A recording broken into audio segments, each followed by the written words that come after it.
আপনারা জানেন উচ্চ রক্তচাপ মানে হচ্ছে হাইপারটেনশন। তো এই হাইপারটেনশন আমাদের ঘরে ঘরে প্রত্যেকেরই আছে।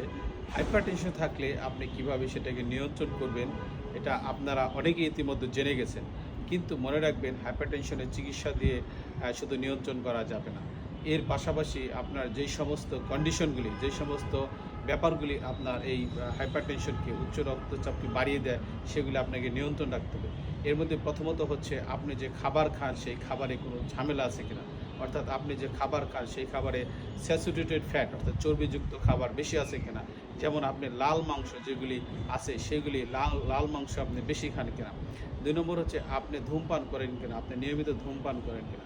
3 নম্বর আপনি মদ্যজাতীয় কোনো খাবার পান করেন কিনা। 4 নম্বর হচ্ছে আপনার ঘুম ঠিকমতো হয় কিনা। 5 নম্বর হচ্ছে যে আপনি যে লাইফ লিড করেন আপনার সেই লাইফ পিসফুল লাইফ কিনা, আপনার লাইফে অতিরিক্ত মাত্রায় চাপ আছে কিনা। তাহলে এই ধরনের সমস্যা যদি থাকে অবশ্যই কিন্তু ওষুধের পাশাপাশি এগুলিকে আপনাকে নিয়ন্ত্রণ করতে হবে, অন্যথায় আপনার প্রেশার কিন্তু আপনি নিয়ন্ত্রণ করতে পারবেন না।